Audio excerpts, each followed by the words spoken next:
آسان لفظوں میں یہی ہے کہ نبی کریم صلی اللہ علیہ وآلہ وسلم کی وصال کے بعد سیدہ فاطمہ رضی اللہ تعالیٰ عنہ خلیفۃ المسلمین جناب ابو بکر صدیق رضی اللہ تعالیٰ عنہ کے پاس تشریف لے گئیں اور یہ آپ نے مطلب فرمایا کہ میرے والد نے جو مال چھوڑا ہے وہ مال وراثت ہے، اس میں سے میرا جو حصہ ہے وہ مجھے دیا جائے۔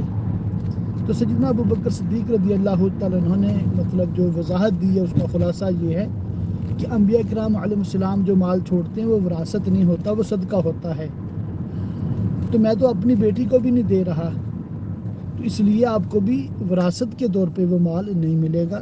ہاں، نبی پاک اپنی حیات تجربہ میں جس طریقے سے تقسیم فرماتے تھے اس مال کو کہ اس مال سے اپنی مطلب ازواج مطہرات، اپنی بیٹی، اپنی مطلب دیگر ضروریات پہ خرچ کرتے تھے اور اپنے رشتہ داروں کو، غریبوں کو دیتے تھے۔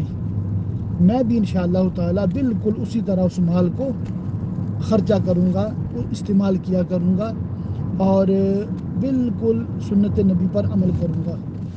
تو پھر وہ بالکل راضی ہو گئی، ٹھیک ہے جی، کوئی مسئلہ نہیں ہے، اگر یہی اسلام کا قانون ہے تو کوئی مسئلہ نہیں۔ تو وہ مطلب واپس تشریف لے آئیں۔ پھر کیا ہوا ہے کہ سیدنا عمر کے دور میں بھی اسی طرح رہا، پھر حضرت عثمان کے دور میں بھی اسی طرح رہا، پھر حضرت علی رضی اللہ تعالیٰ عنہ کے دور میں بھی اسی طرح رہا۔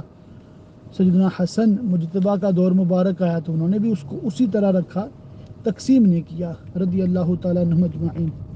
تو یہ معاملہ جو ہے بالکل سمپل تھا، بہت آسان تھا، تمام صحابہ اہل بیت نے اس پہ اتفاق کیا تھا، کسی کو کوئی اعتراض، کوئی مسئلہ ہی نہیں تھا۔